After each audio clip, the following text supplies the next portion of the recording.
दोस्तों, BJP party और शायद सरकार ने कैसे प्रदेश के लाखों अनियमित कर्मचारियों के साथ धोखा देने का काम किया है, आज के वीडियो में हम इसी गंभीर मुद्दे के बारे में विस्तार पूर्वक समझने वाले हैं। इसलिए दोस्तों, आप इस वीडियो को अंत तक जरूर देखिएगा। नमस्कार दोस्तों, मैं हूं आपका दोस्त लोकेश साहू और आप देख रहे हैं लोकेश साहू यूट्यूब चैनल। दोस्तों, आपकी जानकारी के लिए बता दूं कि जब सन 2018 से 2023 के बीच में राज्य में भूपेश बघेल की सरकार थी,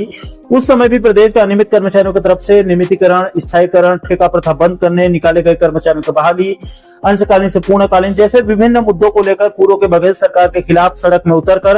हुंकार भर रहे थे और भूपेश सरकार के खिलाफ में मजबूती के साथ मोर्चा खोल रहे थे। तब बीजेपी पार्टी विपक्ष में थी और अपनी राजनीति रोटी सेंकने के लिए तब पूर्व सीएम और अभी वर्तमान के विधानसभा अध्यक्ष डॉक्टर रमन सिंह जी अनियमित कर्मचारियों को मंचों पर जाकर बघेल सरकार को घेरते थे और बीजेपी की सरकार बनने के बाद अनियमित कर्मचारियों की मांगों को पूरा करने का एक सपना दिखाकर आ रहे थे। इसके अलावा अभी वर्तमान में शायद सरकार के डिप्टी सीएम अरुण साहू जी भी राजनीति रोटी सेंकने में भला कहां पीछे रहते हैं। वो भी तब अनियमित कर्मचारियों को मंचों पर जाकर लंबी लंबी फेंकते थे और बीजेपी की सरकार बनने पर अनियमित कर्मचारी की मांगों को पूरा करने का वादा करके आते थे। इसके अलावा विधानसभा चुनाव 2023 के समय बीजेपी पार्टी के जन घोषणा पत्र के संयोजक विजय बघेल साहब भी आचार संहिता लगने से पहले वीडियो जारी करके अनियमित कर्मचारियों के नियमितीकरण सहित विभिन्न मांगों को सरकार बनने के बाद पूरी करने की गारंटी दे रहे थे। इसके अलावा छत्तीसगढ़ बीजेपी के सबसे बड़े अभिनेता और फेंकने में माहिर वित्त मंत्री ओपी चौधरी साहब भी विधानसभा चुनाव 2023 के समय बीजेपी के घोषणा पत्र जारी होने के बाद पानी पी कर वीडियो जारी करके अनियमित कर्मचारियों से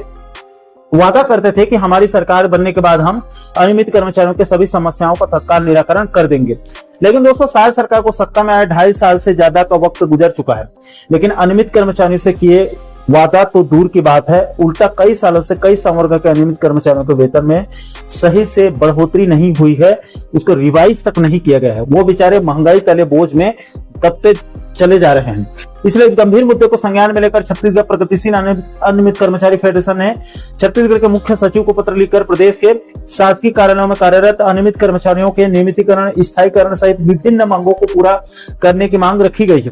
दोस्तों, छत्तीसगढ़ प्रगतिशील अनियमित कर्मचारी फेडरेशन अपने ज्ञापन में पूरे मामले को बहुत ही अच्छे तरीके से विस्तार पूर्वक मुख्य सचिव को बताया है। इसको आप लोगों को जानना बहुत जरूरी है। दोस्तों, अनियमित फेडरेशन अपने पत्र में मुख्य सचिव को बताते हुए उन्होंने लिखा है कि प्रदेश के सरकारी कार्यालयों में अनियमित कर्मचारी जैसे कि आउटसोर्सिंग यानी कि प्लेसमेंट, सेवा प्रदाता, ठेका कर्मी, समूह समिति के माध्यम से नियोजन, जॉबदार, संविदा, दैनिक वेतनभोगी, कलेक्टर दर, श्रम आयुक्त दर पर कार्यरत श्रमिक, मानदेय अंशकालीन के रूप में 5 वर्ष से लेकर 25 से 30 सालों से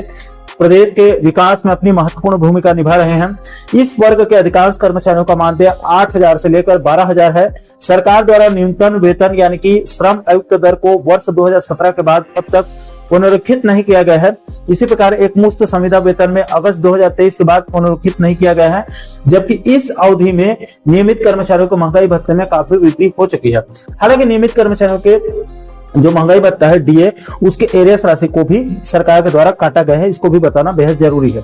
अनियमित फेडरेशन का कहना है कि अभी वर्तमान में अनियमित कर्मचारियों की स्थिति मध्यकालीन बंधुआ मजदूर से भी बदतर हो गई है, क्योंकि पारिवारिक जिम्मेदारी, आर्थिक असुरक्षा, बेरोजगारी, प्रशासनिक दबाव के कारण अपने विरुद्ध हो रहे इस प्रकार के दोहरा व्यवहार को सहने के लिए वो लोग मजबूर हैं। दोस्तों, ये अनियमित कर्मचारी अपने नियमितीकरण सहित विभिन्न मांगों को लेकर कई वर्षों से संघर्ष कर रहे हैं।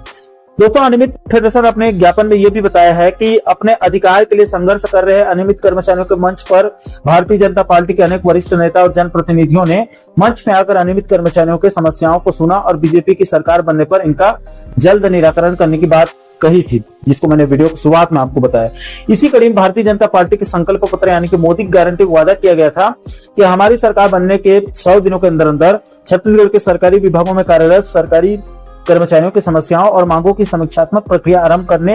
एवं मार्ग प्रशस्त करने के लिए कमेटी के गठन करने, जिसमें अनियमित कर्मचारी संगठनों के पदाधिकारी भी सदस्य होंगे। ये घोषणा पत्र में वादा किया गया था, गारंटी दी गई थी। इसके बाद सरकार बनने के बाद पंचायत एवं ग्रामीण विकास विभाग के प्रमुख सचिव निहारिका बारिक जी की अध्यक्षता में 13 मार्च 2024 को कमेटी का गठन किया गया, लेकिन इस कमेटी को गठन हुए 2 साल से अधिक का समय हो चुका है। अभी तक कमेटी की तरफ से अनियमित कर्मचारियों की समस्याओं पर कोई सुझाव सरकार को नहीं दिया गया है। इसलिए इन सभी मुद्दों को संज्ञान में लेकर छत्तीसगढ़ प्रगतिशील अनियमित कर्मचारी फेडरेशन ने छत्तीसगढ़ के मुख्य सचिव से अनुरोध किया है कि प्रदेश के शासकीय कार्यालयों, विभागों, संस्थाओं में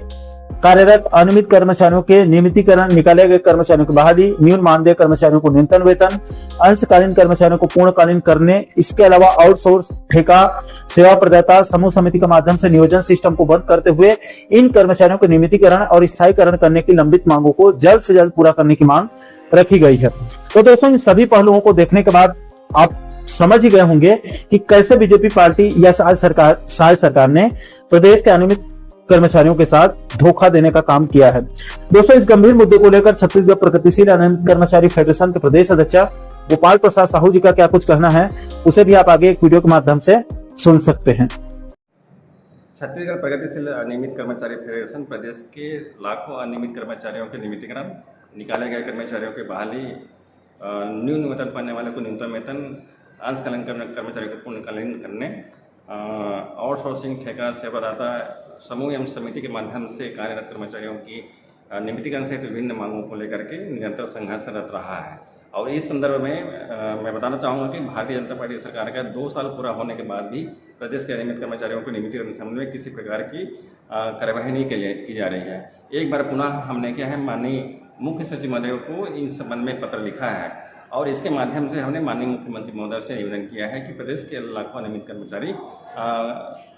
को नियमित करने की जो बात भारतीय जनता पार्टी की सरकार ने कही है वो अभी तक अधूरा है। कृपया क्या है, इस संदर्भ में आवश्यक कार्य करने की कष्ट करें। गोपाल प्रसाद साहू, प्रदेश अध्यक्ष, छत्तीसगढ़ प्रगतिशील अनियमित कर्मचारी फेडरेशन।